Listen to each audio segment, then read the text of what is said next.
অবসরপ্রাপ্ত সশস্ত্র বাহিনী অধিকার পরিষদ বাংলাদেশ খুলনা জেলা শাখা কর্তৃক আয়োজিত আজকের এই মাসিক মিটিংয়ের সম্মানিত সভাপতি, উপস্থিত বিশেষ অতিথি এবং আমার সামনে উপবিষ্ট সহযোদ্ধাবৃন্দ, সবাইকে আসসালামু আলাইকুম। আসলে ডেজিগনেশন অনুযায়ী বলতে গেলে অনেক সময়ের ব্যাপার, মাগরিবের টাইম হয়েছে, তাই অ্যাড্রেসিং করলাম না। আমরা, আমার বড় ভাই বলে গেছে এর আগে যে ঝাড়ের বাঁশ ঝড়ে ভাঙে না, এই কথাটাই সত্য। এই জন্য ঝাড় বেঁধে থাকতে হবে। আমাদের যারা এখনো বিচ্ছিন্নভাবে আছে, বিভিন্ন জায়গায় বিভিন্ন অপমানিত হচ্ছে, অপদস্থ হচ্ছে, মাইর খাচ্ছে, বিভিন্নভাবে নির্যাতিত হচ্ছে। আজকে যদি সবাই একত্রিত থাকতো তাহলে কিন্তু এগুলো করতে পারতো না। এখানে আমরা যারা উপস্থিত হয়েছি, একটা গ্রামের কয়জন আছি দেখেন, সেই এলাকার সবচেয়ে এলিট যে ছেলেগুলো ছিল, বাছাই করা যে ছেলেগুলো ছিল, তারাই আমরা আজকে সশস্ত্র বাহিনীর সদস্য। অর্থাৎ এক গ্রামে যদি 500 লোক বাস করে থাকে, তার থেকে 10 জন বেছে নিছে, সেই 10 জনের একজনই হচ্ছে আমরা। অর্থাৎ আমরা যদি কোথাও দাঁড়াই, আমরা যদি কোথাও কথা বলি, তাহলে 500 লোকের কথার সমান আমাদের এই 5 জনের কথা। কিন্তু আমরা বিচ্ছিন্ন থাকার কারণে আজকে আমরা বিভিন্ন জায়গায় অপমান অপদস্থের ভিতর দিয়ে আছি। আমরা এই জন্য আজকে এই বিভিন্ন সংগঠন, এক এক করে অনেকগুলো সংগঠন হয়েছে, কিন্তু সংগঠনগুলোর প্রত্যেকটা সংগঠনের কিন্তু মূল বক্তব্য একটা, আমাদের মৌলিক অধিকার নিয়ে কথা। আমাদের মৌলিক অধিকারের নাম যেটাই হোক, কিন্তু আমাদের দাবি দেওয়া কিন্তু এক। তাই বলবো যে আমরা যেখানে যাই সবাই যেন একত্রিত থাকি। এই আমরা এই যে বারবার আমরা বিভিন্ন দাবি দাবা নিয়ে কথা বলতেছি, আমরা জানেন যে 418 টাকা যে ছিল, তার থেকে আজকে রেশনের দাম বাড়ছে কত, 1000 টাকায়। ইতিপূর্বে 418 টাকা থাকা অবস্থায় আমি একটি এই প্ল্যাটফর্মে একটি বক্তব্য দিয়েছিলাম এবং লিখে পাঠাইছিলাম যে এখন একটি সিগারেটের দাম, যারা সিগারেট খায়, সিগারেটের দাম 20 টাকা, আর আমার একজন সেনা সদস্য সারাদিনে খায় 13 টাকা 33 পয়সা। এই করুণ দৃশ্য দেখে বলেছে সবাই সচেষ্ট হন, সবাই জেগে উঠুন। আগামীতে কর্মসূচি ঘোষণা করা হবে। ঢাকা ক্যান্টনমেন্টের 2 গেটে আমরা অবস্থান নেব, সবাই জেগে উঠুন। এই কথা বলার পর, এই কথা লিখে যখন পোস্ট করেছিলাম, পোস্ট করার পর আমাকে ডিজিএফআই ঢাকা থেকে আমাকে ডেকে নেওয়া হয়েছিল। আমি নয়, শুধু আমার সাথে আরো কয়েকজনকে ডেকে নেওয়া হয়েছিল। সেখানে ডেকে নিয়ে ব্রিগেডিয়ার মিজান সাহেব, তখন ডেট কমান্ডার ছিল ঢাকা ডিজিএফআই, উনি বারবার ধমকাচ্ছিল, বিভিন্ন ধরে কথা বলতেছিল যে তুমি এ ধরনের কথা কেন লিখছো, এ ধরনের কথা কেন দাও, তোমার কি আন্দোলন করার অধিকার আছে? আমি তখন আনসার বাহিনী যদি অধিকার আদায় করে নিতে পারে, আমিও তো দেশের নাগরিক ছিলাম, সুনাগরিক ছিলাম বলে আজকে আমি সেনা সদস্য হয়েছি। আর তাহলে সেনা সদস্যের একটা দাবি, আর একটা হচ্ছে আমি এদেশের নাগরিক, সেই দাবি। আমি দুটো দাবি তুলে আমি অধিকার আদায়ের জন্য এগিয়ে আসতে পারি। স্যার, আপনি আমাকে ধমকান কেন? আপনাকে ধমকানোর অধিকার কে দিচ্ছে আমি জানতে চাই স্যার। তো এই কথা বলার পর উনি একটু ব্যস্ততা দেখায়, কর্নেল রুমন স্যার, উনি কর্নেল জিএস, তাকে বললো যে রুমন তুমি কথা বলো, বলে উঠে চলে গেল। সে কথার উত্তর আমাকে দিয়ে যায়নি। পরবর্তীতে আসছে এই আমাদের কর্মকর্তারা সকল সুবিধা পায়, বাংলাদেশে শুধু একটাই সুবিধা পায় না আমাদের কর্মকর্তারা, সেটা হলো অন র্যাঙ্ক ওয়ান পেনশন। এই অন র্যাঙ্ক ওয়ান পেনশনটা ওরা পায় না। আমি চাইছি অন র্যাঙ্ক ওয়ান পেনশন ওরা পাইলে আমরাও পাবো। যে কারণে কিন্তু আজ পর্যন্ত কোনো কর্মকর্তা রাস্তায় আসে নাই। বাংলাদেশের 15টা সংগঠন আছে, এখন 15টা সংগঠনে অনেকের 2-4 করে লোক আছে। কিন্তু আমি বলবো বাংলাদেশ সশস্ত্র বাহিনী অধিকার পরিষদ বাংলাদেশের সবচেয়ে বড় একটি সংগঠন এই বাংলাদেশে।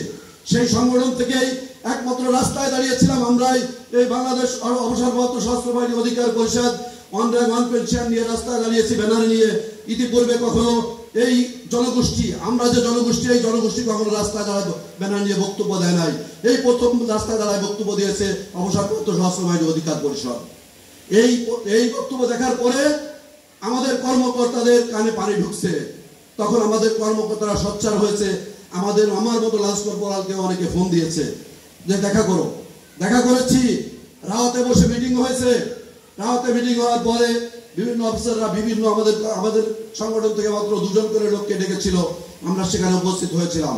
কারণ অন র্যাঙ্ক ওয়ান পেনশন অনেকে হয়তো আমাদের লোক এখনো অনেকে বোঝে না, কালো আমাকে অনেকে জিজ্ঞেস করেছে অন র্যাঙ্ক অন পেনশন কি। জেনারেল নুরুদ্দিন সাহেব সেনা প্রধান ছিল, উনি পায় এখন 18,000 টাকা পেনশন। কিন্তু কয়েকদিন আগে যে জেনারেল শফিউদ্দিন সাহেব পেনশন গেছে, উনি 1 লক্ষ টাকার উপরে পায়। আমাদের পার্শ্ববর্তী রাষ্ট্র ভারত, পাকিস্তান, চীন, এখানে কিন্তু এই অন র্যাঙ্ক অন পেনশনের ব্যবস্থা আছে। জুনিয়র সিনিয়রের থেকে বেতন পেনশন বেশি পাবে না। লাস্ট যে পে স্কেল হবে, এই পে স্কেল আমি লাঞ্চ কর্পোরাল যে 2010 সালে পেনশন আসছি, আমি যে আমার যে এখন যে লাঞ্চ কর্পোরাল পেনশন যাবে, সে যেটা পাবে আমি তার থেকে 1 টাকা বেশি পাইলেও পাবো। এইটাই হচ্ছে অন র্যাঙ্ক অন পেনশন। আমার যে কারণে আমরা এটা নিয়ে রাস্তায় নেমেছি, কথা বলতেছি। আমরা এই গত মাসে আমরা একটি মহাসমাবেশের ডাক দিয়েছিলাম, দেখেছেন হয়তো অনেকে। মহাসমাবেশের ডাক দেওয়ার পর ডিজিএফআই ফোন করেছে, এসইউএফআই ফোন করেছে, এরপর সেনা সদর থেকে ফোন করেছে, adjutant general Hakimuzzaman sir phone করেছে মেজর ব্যারিস্টার সরোয়ার স্যারকে, যে স্যার আপনি বোধহয় এই সংগঠনের উপদেষ্টা, এই সংগঠনকে একটু থামতে বলেন স্যার, 21শে নভেম্বর পর্যন্ত অন্তত থামতে বলেন। এরপর ব্যারিস্টার সরোয়ার স্যার আমাকে ডেকে নিয়ে বলছে, মঞ্জুর তুমি সেনা সদর থেকে আমাদেরকে আশ্বস্ত করেছে এই বলে একটা বিজ্ঞপ্তি তুমি দিয়ে দাও। যেটা দেওয়ার পর আপাতত মহাসমাবেশকে স্থগিত করা হয়েছে, কিন্তু মহাসমাবেশ বন্ধ হয় নাই। আপনারা সবাই জেগে উঠুন।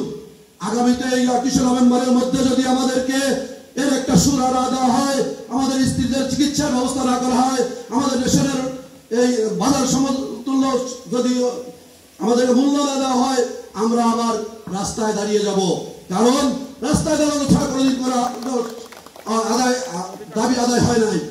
দেখছেন চা শ্রমিকরা রাস্তায় দাঁড়ায়, তাদের দাবি আদায় করে নিয়েছে।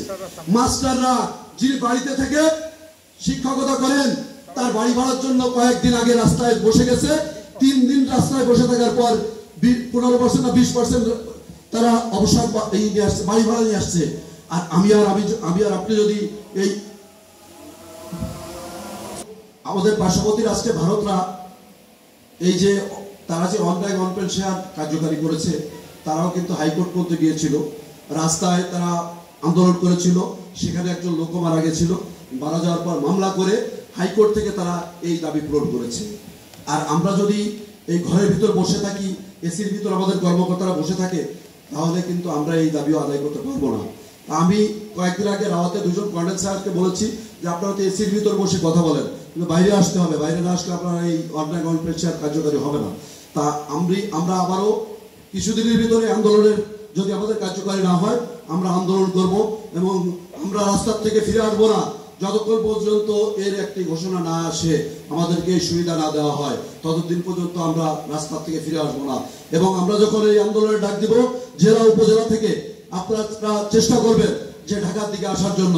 গত যেটা আমি বলেছিলাম যে মহাসমাবেশ আগামী শুক্রবার, তখন কিন্তু বিভিন্ন উপজেলা থেকে জেলা থেকে আমার কাছে ফোন আসছে। যেমন চাঁদপুর থেকে তারা বাস নিয়ে আসতে চাইছে, যশোরের অভয়নগর থেকে যেতে চেয়েছে, এরকম কয়েকটা জেলা থেকে আমার কাছে, নওগাঁ থেকে তারা ফোন করেছে আমরা বাস নিয়ে আসবো। আমি আশা করব যে খুলনা আমার জেলা, তেরোখাদা আমার বাড়ি, যেহেতু খুলনা জেলা এই আন্দোলনের ডাক দিলে তারাও ওখানে যোগদান করবে আশা করছি। এবং আর আমরা যে আমাদের স্ত্রীদের চিকিৎসার ব্যাপারে আমরা খুব জোর দাবি জানাচ্ছি। কারণ সেদিন একটা ফর্মে আমি কথা বলেছি যে যেখানে আমরা পেনশন আনার সময় একটা ফর্মে সই করতে হয়, অনেক ফর্মে সই করা হয়, অনারি ক্যাপ্টেন স্যার অবশ্যই ভালো বলতে পারবে, সেখানে আপনি কিন্তু লেখা আছে যে যখন এদেশে যুদ্ধ বাঁধবে অবসরপ্রাপ্ত সোলজার কিন্তু তার স্ত্রীকে নিয়ে ব্যাংকারে থাকবে। কারণ যখন বহিঃশত্রু আক্রমণ করবে, যখন জানবে যে এই বাড়িটা অনারি ক্যাপ্টেন সাহেবের বাড়ি, তখন কিন্তু তার পরিবারের প্রতি অত্যাচার করবে। যেই কারণে ওখানে সিগনেচার দিয়ে আসতে হয় যে আমার স্ত্রী কিন্তু, আমার পরিবার আমার সাথে কিন্তু যুদ্ধের সময় ব্যাংকারে থাকবে। এটা হয়তো আমরা অনেকেই জানি না, কিন্তু এটা অঙ্গীকারনামায় আছে। তা আমার স্ত্রী যদি যুদ্ধের সময় ব্যাংকারে থাকতে পারে, তাহলে আমার স্ত্রী কেন আজকে হাসিয়ে বেজার চিকিৎসা পাবে না? যে যুদ্ধের সময় বাড়িতে থাকতে পারবে না, ব্যাংকারে থাকতে হবে তার, সেই ব্যক্তি কেন চিকিৎসা পাবে না? এই নিয়ে আমি অনেকবার কথা বলছি, অনেক কিছু দাবি দাবা নিয়ে কথা চলছে। ইনশাআল্লাহ আমাদের এই দাবিগুলো আস্তে আস্তে ধাপে ধাপে পূরণ হবে এবং আমরা সবসময় সোচ্চার থাকতে হবে। যখনই আমাদেরকে ডাক দেয় কেউ, আমরা যেন সেখানে এগিয়ে আসি। তাই হোক ইউনিয়ন লেভেল, উপজেলা লেভেল, জেলা লেভেল, যে লেভেলে হোক এবং কেন্দ্রীয় লেভেলে, যেখানে আমাদের একজন সদস্য বিপদে পড়ে আপনারা যখন সংবাদ পাবেন সবাই তার পাশে যেয়ে দাঁড়াবেন। দেখবেন ইনশাআল্লাহ আমাদের কেউ কোনো বিপদ ঘটাতে পারবে না। ইনশাআল্লাহ আমরা সবাই একত্রিত থাকবো। এবং আমার আসলে অনেক কথা বলার ছিল, মাগরিবের টাইম খুব সন্নিকটে, যে কারণে অনেক বক্তব্য দেওয়ার আমার সময় নেই। সবাইকে আর কারো কিছু এখন যদি বলার থাকে তাহলে তো এখন বলার সময় করি, তুমি তো বলতে বলছো।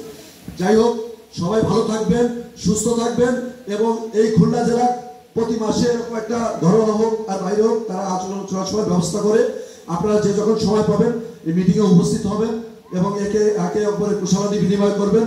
এই বলে এবং খুলনা জেলা কমিটির প্রতি কৃতজ্ঞতা জানিয়ে আমি আমার এই সংক্ষিপ্ত বক্তব্য শেষ করছি। আল্লাহ হাফেজ। আসসালামু আলাইকুম ওয়া রাহমাতুল্লাহি ওয়া বারাকাতুহু।